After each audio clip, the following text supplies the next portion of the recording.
What is up everyone, my name's Al from GamesRip, and today we're going to be taking a look at the homebrew Neverball. That's right, Neverball has been around for quite a long time, very much like Revolver, which I covered a while ago. A lot of these kind of smaller homebrews don't get all that much limelight, so I'm shedding a light on it. Let's take a look at Neverball, which is, well, let me just show you.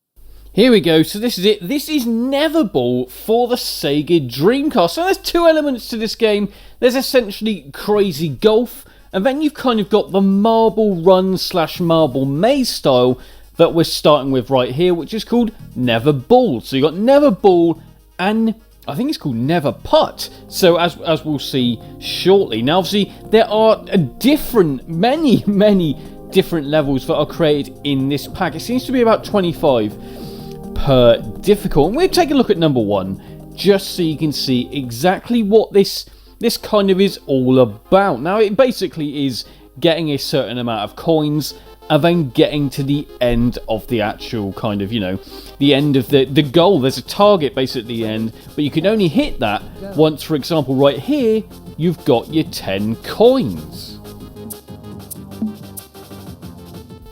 Now this game actually does require you to have the Dreamcast keyboard and mouse, which you've got to absolutely understand, because for me, this game is absolutely made for keyboard and mouse. Now this did actually start off as a PC game before it got ported over to the Sega Dreamcast, so you can kind of see why that did end up happening. Don't get me wrong, you know, it would have probably felt okay to use obviously a Dreamcast actual gamepad, but you cannot deny that this game really lends itself to using a keyboard and mouse. I do absolutely love these kind of homebrews as well, because they're almost original. They're the sort of games that you wouldn't normally expect someone to put a whole lot of time into, especially porting it over to the Sega Dreamcast. Now I don't believe the original person who did the PC version did the port of the Dreamcast version, but you know, at the end of the day, this is still a really ingenious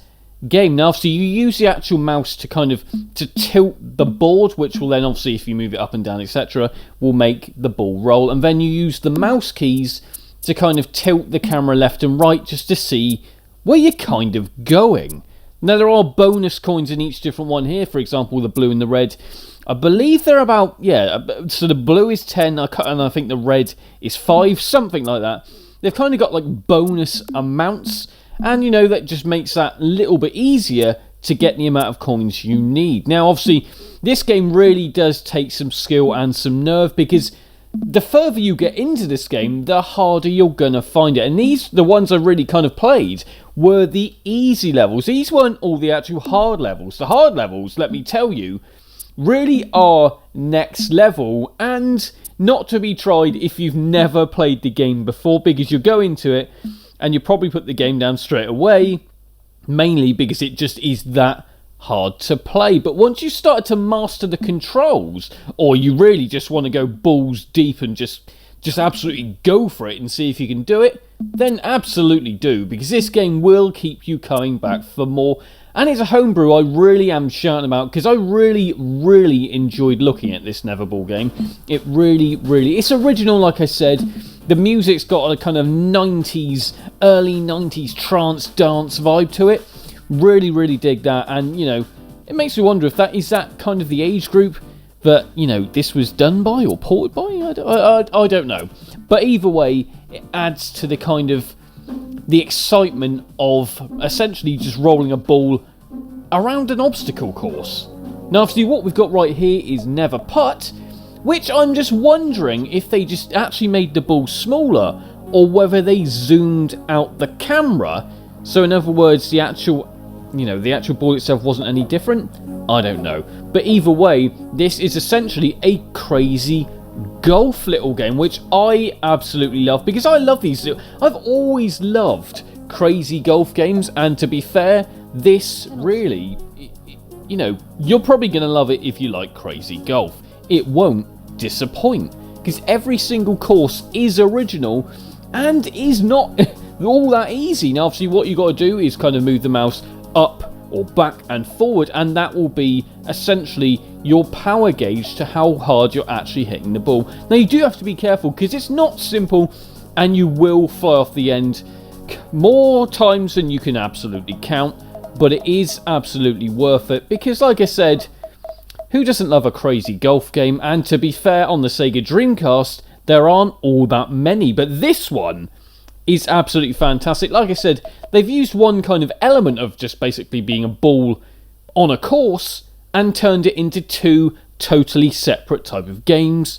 You've obviously got your Crazy Golf and also the kind of ball maze slash obstacle course. And like I said, it does get all that much harder, as you can see right here. I mean, to be fair, I failed most of them most of the time, and you will do that, but it is addictive, and like I said, it will keep you coming back for more. Anyway, I hope you've liked this nice little look at Neverball slash Neverputt on the Sega Dreamcast. Like, comment and subscribe. I'll see you all soon. Set. Go.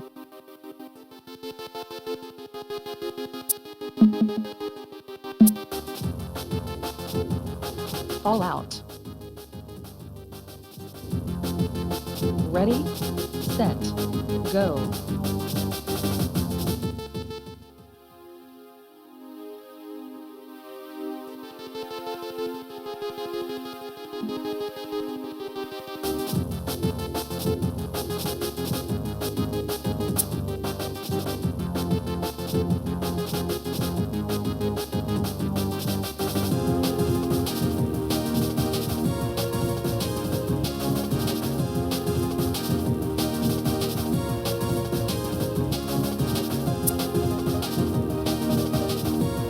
All out.